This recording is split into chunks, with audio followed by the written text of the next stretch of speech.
Hey guys, welcome back. I'm for Towers Films. And I'm Doug 218. How's it going? It's going well, thanks. How are you? I'm doing fabulous. Oh. And how are you guys? Welcome back. It is Sunday, and that means we are recapping MasterChef Legends Season 18, Episode number 6. And tonight's guest legend is the Prince of Surf and Turf, as he was so introduced, Chef Michael Mina from San Francisco. And this is the first Mystery Box Challenge. Just think about that. It took 6 episodes to get here. Mystery Box Challenge. Okay. They do the introductions of Chef Michael, and everyone's ecstatic. Alejandro especially, because Chef Michael is an immigrant just like Alejandro. So Alejandro got to come up, shake his hand, and really meet him. So it was kind of a nice moment, but it was also tempered by a sad moment. We found out that Mary Jane, due to illness, had to leave the competition. They didn't say what it was, but they said she's okay, but she can't continue in the competition. So that means there's 12 left. 12 left. So we've jumped into, we're almost to like the top 10. Pretty quick. Yeah, very quick. Very quick. So considering it's only the first Mystery Box Challenge, so very fast. So they said, okay, it's a beef challenge. Right. So Chef Michael and Gordon, which means they all get different cuts of beef too. So but they don't know. They don't know what it'll be. So so they actually have to pick a station, and they've got the box over it, and they don't know what cuts under it. So it's really a blind pick. Well, as Ron said, it's like meat roulette. You never know. Right. But first, what they got to see was a cooking demonstration between Chef Michael and Gordon. Yeah. Michael did, I believe it was a filet. Gordon did the sweetbreads. Yeah.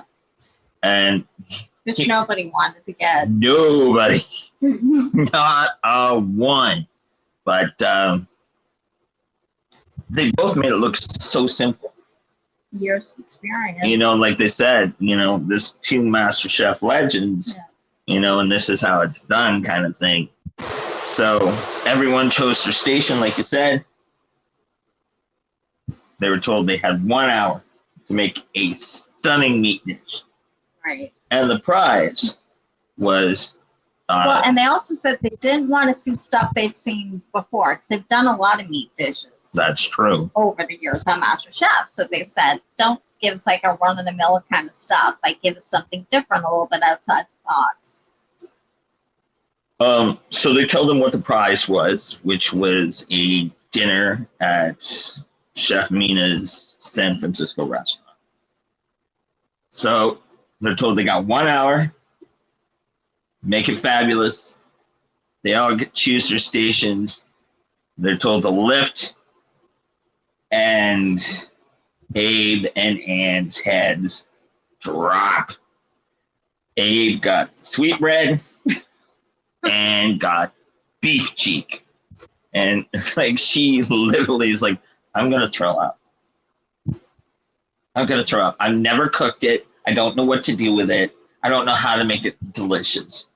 Yeah. So Chef Michael says, your 60 minutes is like now. They take off running. You don't get a lot of like real sense of what they're making. They're telling you like little bits, like components, what they're adding to everything.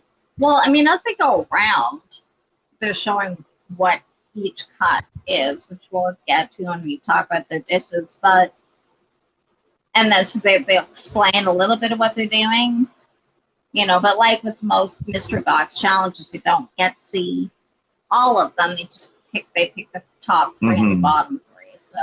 Well, what I meant was like contrary to like last week's, where they got a little more discussion with them. They were like running. I'm doing this. I'm going to do this. I'm going to mix this. Kind of deal. Well, we got an idea what they were making. Okay. To the camera, more to the camera than to the chefs. So as this is all going on, the chefs are kind of walking around. Joe and Aaron come to like Matt. Matt got the best cut, filet mignon, the most expensive cut. And like Joe and Aaron go, so how are you gonna cook this? He goes, I'm gonna give it a hard sear. And I'm gonna cook it. I do a dish similar like this, like I do for my wife. Like Joe's like, okay, go with what you know. Good. And as soon as Aaron heard a hard sear on that beautiful cut of meat, Aaron's like, no. Soft sear, butter basted, because as you guys know, filet mignon has no fat. So you have to introduce fat into the cooking process. So he's like, okay, yeah. I know. Okay, I got you. Well, plus, like, I think it was Gordon said, it might seem like the easiest piece of meat to work with, because yes, it's one of the most common. It's one of the best cuts, but it's one of the more common ones that chefs work with. But it can also be the most difficult because it can be fairly versatile. Yeah. So sometimes the somewhat easiest cuts could be the hardest to really do anything special with. And while this is all going on, Anne, who got the beef cheek, she decides, I'm going to braise it. Through the episode, you hear it takes 6 hours to properly braise beef cheek. But to do it in an hour, you're pushing. They said, like, you're really pushing it.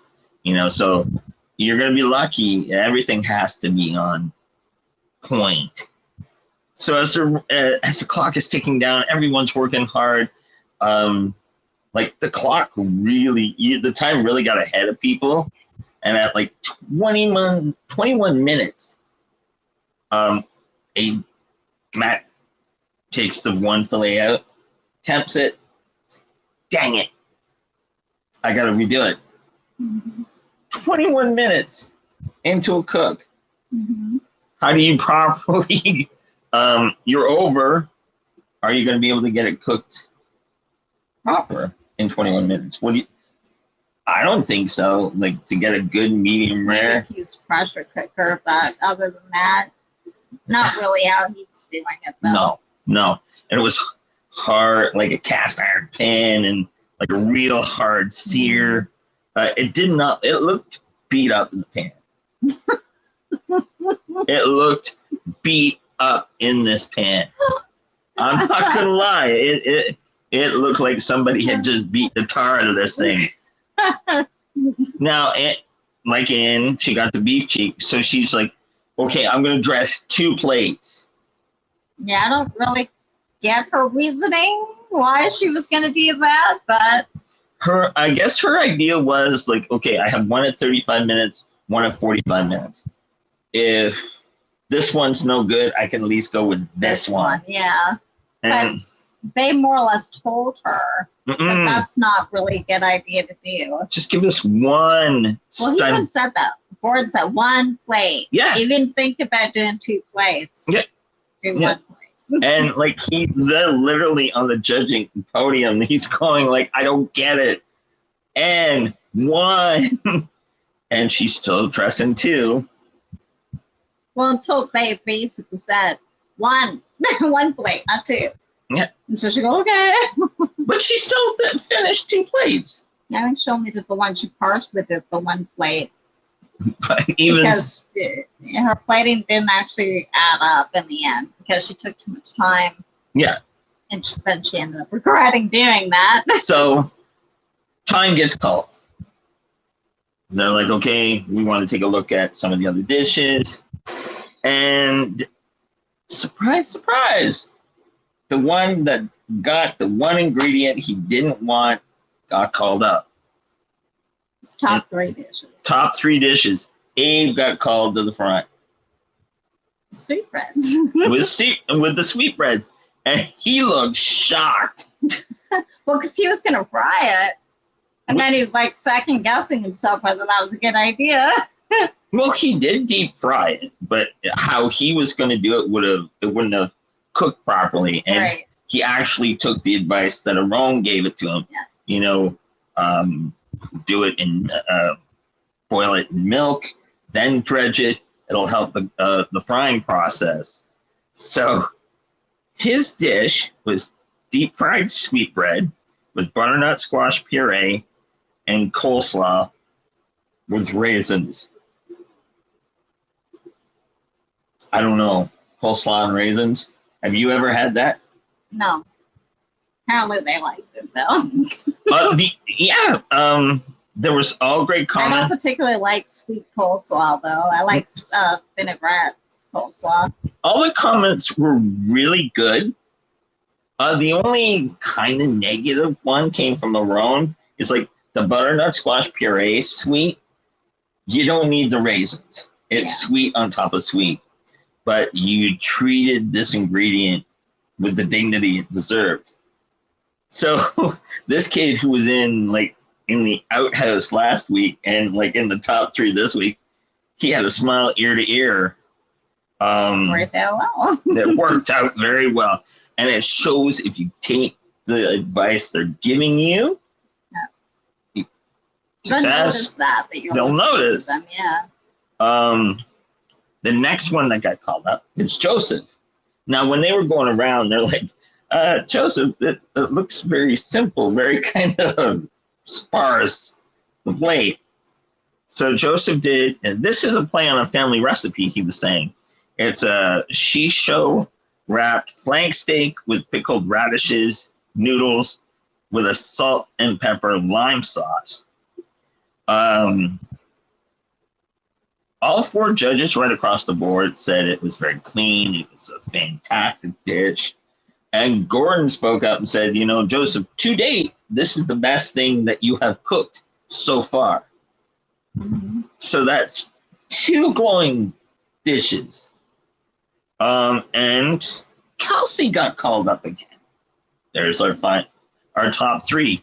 She might be the one to watch, I think. Yes, she's been in the top 3 last couple weeks. So she did a seared skirt steak with salsa roja, elote corn, and avocado crema.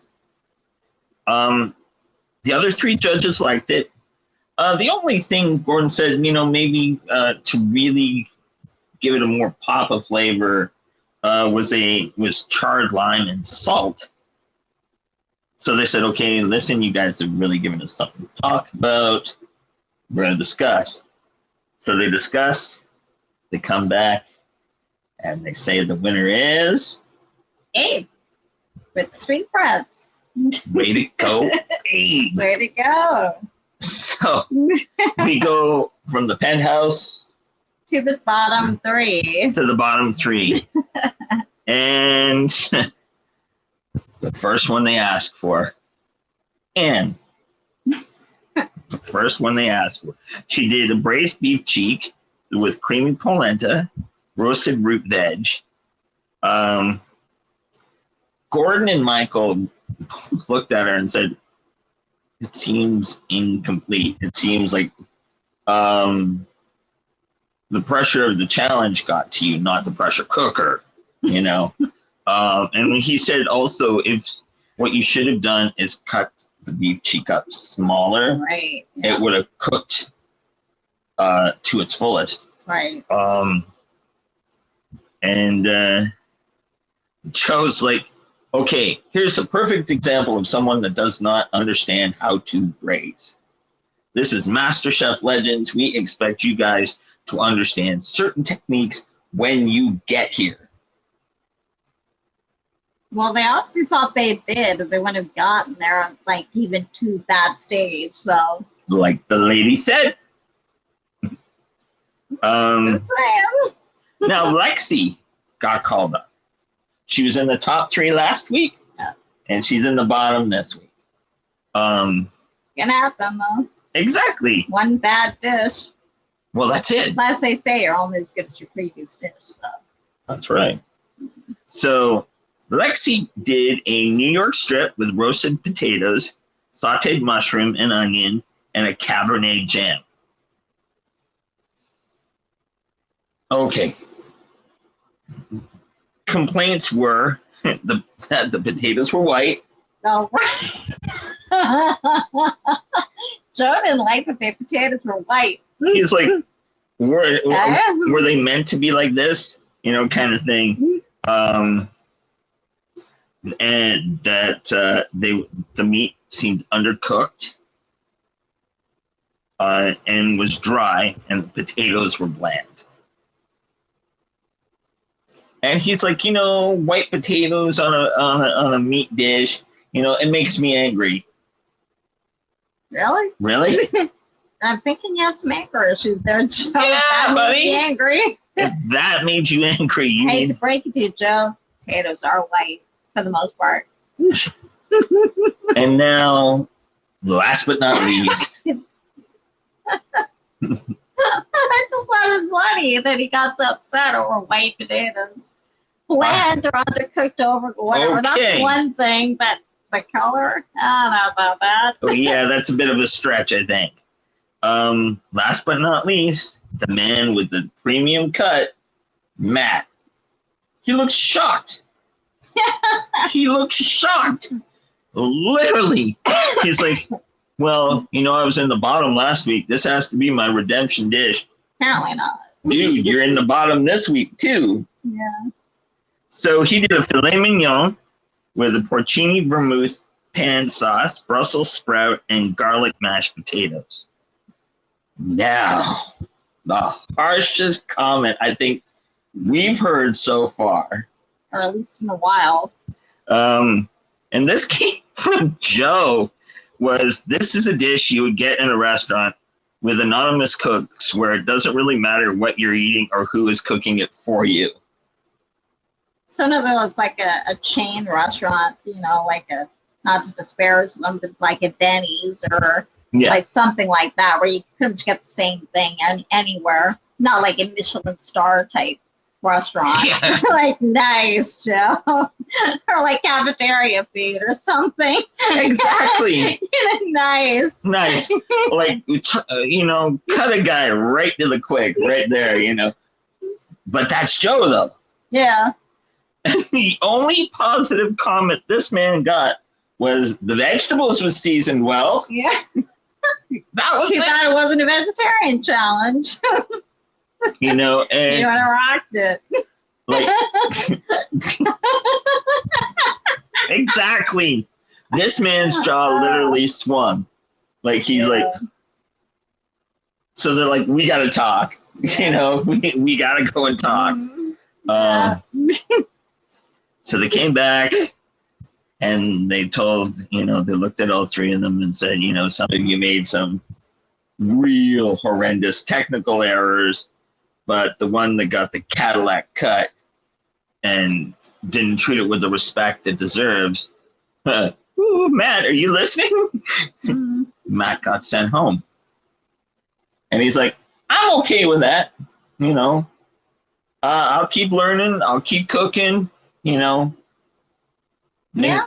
As long, if you can take the negative and turn it into a positive, you know, great. Yeah. Do it, you know. Now, you know, next time, don't hard sear a filet mignon. You know? And spend more time on the actual meat, not less time on the vegetables, maybe. Just saying. But what did you think of this episode? Like, it was some of them were like absolutely dumbfounded. Some of them had some really nice plates. Like, part of me half expected Anne to go. Yeah, because they really didn't like her plating. No. And it really wasn't like, it really was basically just like she had root vegetables, just kind of tossed, like about 3 or 4 of them, kind of thing, like the guava potatoes or whatever. The polenta and that. I mean, it was pretty. talk about cafeteria type looking food. I mean, that's kind of what it looked like. It did. If you're just globbing on your own plate, So in a sense, his plating was better, but I guess maybe her flavors were a bit better. So Yeah. I guess it just edged it out for her, really, over him. But she looked shocked. I think she half expected to go. Well, just like until you heard that comment with Matt, I mean, you kind of thought it would be her because really it's true, her plating was very sparse compared to the others. And then, of course, we're not tasting it, so we don't really know the flavor differences. But so I guess she had the edge over him. I mean, yes, his vegetables tasted okay, but it was actually a meat challenge. So yeah, and like it looked like a charcoal briquette, really. Like when they cut it open, and they asked him what the temperature. It's supposed to be like medium rare, and it was gray on the outside, it was more medium well, and pink in the middle. He's like, kind of pink in the middle, kind of. He was a little more on the well side than the rare side. They're like, yeah, that shows you didn't show any respect to this, kind of thing. And if you've never cooked it, I can understand. Like Lexi, she doesn't have that luxury to be able to buy steak. No, it's like she said, she only spends $40 something a week for a family of 4. So yeah, I don't think you're buying steak too much. But I thought she did pretty good, all things considered. Sure. I think it's like they're being nitpicky, but they have to be. They have to be nitpicky, yeah. Of course, again, we didn't taste it, so we don't know. I guess Matt's was a little bit less than the others, but I guess I liked it. I always liked the mystery box challenges, and it was it's interesting to see what they have them do. And it's kind of funny. They they can grumble and gripe all they want, but they got to choose where they stood. Right. Yeah, they got to pick. Really, they picked what cup they got. So so which is interesting. Their fault. They picked. You didn't do it. It's on you. But yeah, it's on you. Yeah. You cocked that up. Next week it's Nancy Livingston. I believe I pronounced that right. Oh, sorry, Nancy Silverton. Joe addressed her as family. So maybe she's a friend of the family. Maybe it's a family. We'll see. And it looks like it's going to be a pasta dish challenge because it's Joe and Nancy will be doing the master class, so to speak. So maybe it's Italian or pasta. We'll see. Well, that's it for this week. We hope you enjoyed it. Thank you for joining me again. Hey, no problem. And thank you for watching. We hope you enjoyed it. If you did, give it a thumbs up. Don't forget to subscribe if you haven't already. And click the notification bell, which is either up here, down here if you're on your mobile, depending on how you hold your phone. And we shall see you next week. Take care, guys. I can come again? Of course. Right on. And hopefully we will see you next week, too. See you guys. Take Have care, a good guys. week. Bye. Bye.